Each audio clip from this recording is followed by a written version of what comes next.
I believe that even with additional training for psychologists to prescribe medications to their clients, it can be a lot more problematic for psychologists to make correct decisions to help their clients, and it can also hurt them as well.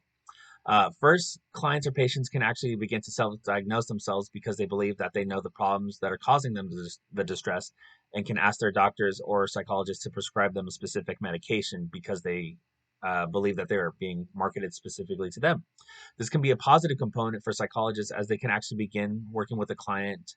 to learn about their symptoms and gather more information about why the problems might be occurring. The problem with this is that the medications seem to target specific people, but in reality describe many people overall, such as the Barnum effect. For example, in the Wood et al. Article, a survey was distributed to an entire class with a description that most people agreed with, but the problem was the descriptions were the same for all people who received it and they're described vaguely, but yet many students still believe that it was actually describing them. The same concept can occur to patients who view a commercial and believe the listed symptoms apply to them and can pressure their psychologists into prescribing them that medication as it fits their needs, which can cause more negative outcomes rather than positive outcomes. This was also seen in the Big Bucks documentary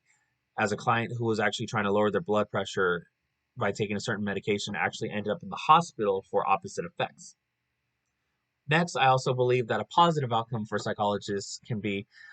prescribing medications to their clients is that they can develop a stronger rapport with their clients. The information that they gather can help them specify potential reasons and treatments that will target specific causes. The specificity of treatments can be used to help treat those clients, but the problem with this is that they can actually fall prey to confirmation bias as they use specific information in order to treat those specific problems while ignoring other important information that could potentially be a reason why a client should be prescribed medications. The problem with this is that if a psychologist can be sponsored by a pharmaceutical company and can push those medications onto their clients because they generally fit the description of their symptoms, they can make a profit by prescribing them. And also, another problem with that is that they might not have a full understanding of the medications they're prescribing and can be putting their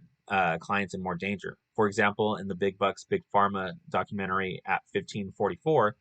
medications such as Nexium were advertised with the purpose to reach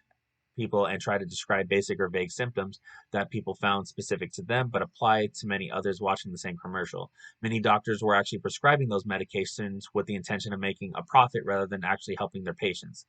I personally believe that psychologists should still be unable to prescribe medications to the clients because there seems to be more conflicts than there are resolutions.